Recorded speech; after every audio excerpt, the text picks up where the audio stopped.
ত্রয়োদশ জাতীয় সংসদ নির্বাচনের চূড়ান্ত ফলাফল ঘোষণা করেছে নির্বাচন কমিশন ইসি। আজ শুক্রবার 13 ফেব্রুয়ারি ফলাফল ঘোষণা করেন ইসির সিনিয়র সচিব আখতার আহমেদ।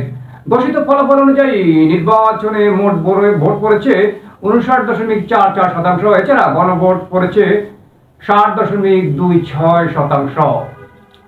গণভোটের ফলাফলে হ্যাঁ ভোট পড়েছে 4,80,74,429 এবং না ভোট পড়েছে 2,25,65,627।